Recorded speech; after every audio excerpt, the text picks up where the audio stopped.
చరిత్రలో వెలిగిన మహానమం. చంద్రగుప్తుని వారసత్వం భారతాన్ని ఏకం చేసిన రాజ్యం. అందులో వెలుగైన చక్రవర్తి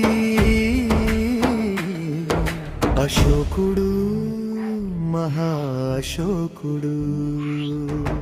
బిందుసారుని కుమారుడు, పటలిపుత్రం సింహాసనమధిరోహించాడు. యుద్ధమే జీవితం అనుకున్న రాజు, ప్రపంచాన్ని జయించాలని బయలుదేరాడు. కళింగ యుద్ధం రక్త సాక్ష్యం, లక్షల ప్రాణాల విలాపం. అక్కడే మారింది అశోకుని హృదయం, ధర్మ మార్గమే నిజమైన విజయం. ఇది ఎస్ఎస్సి ఎగ్జామ్లో రిపీటెడ్లీ అడిగే పోయి. కళింగ యుద్ధం తరువాత బౌద్ధ మత స్వీకారం. ధర్మం శాంతి ప్రజాహితం, అశోకుడి వారనుభవోన్నతం. శాసనాల్లో చరిత్ర మాట, రాతిలో నిలిచిన రాజధర్మం. ఇది RRB ఎగ్జామ్ లో ఇంపార్టెంట్ టాపిక్ అయితే మార్క్స్ పోతాయి ఆటోమేటిక్.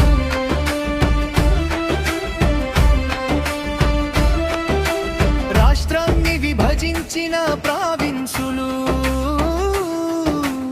అమాత్యులు నిర్వహించిన పాలన. గూఢచార వ్యవస్థ బలంగా,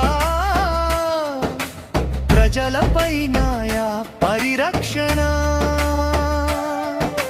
భూమి పన్నులు ప్రధాన ఆదాయం, వ్యవసాయమే ఆర్థిక బలమన్. సమాన పన్నుల విధానం సమృద్ధిగా పెరిగిన రాజ్యం. దీని మొన్న AAPSC ఎగ్జామ్లో అడిగారు. మౌర్యన్ టాక్సేషన్ సిస్టమ్ గుర్తుపెట్టుకొని. రాతి శాసనాలు దేశమంతా ప్రజలకు ఇచ్చిన సందేశం.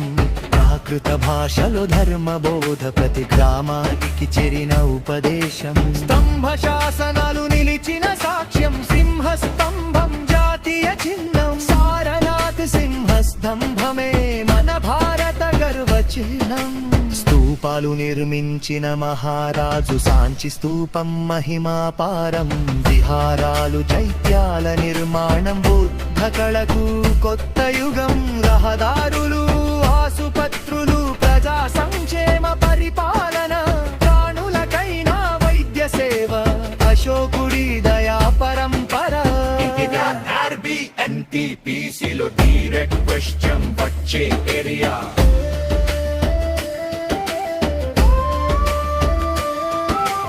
అశోకుడిని చదివితే చరిత్ర సులువు, ఫ్యాక్ట్స్ గుర్తుంటాయి లైఫ్ టైం అంతా.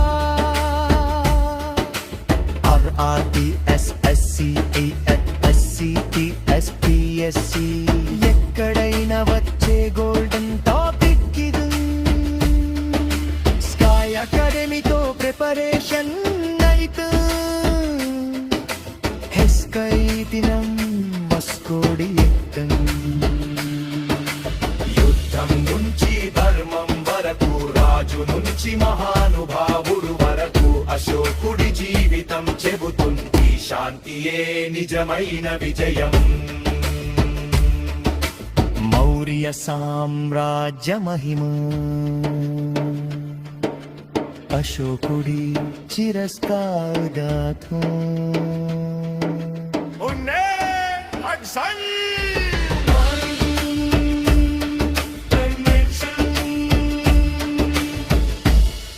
Memory friendly repetition.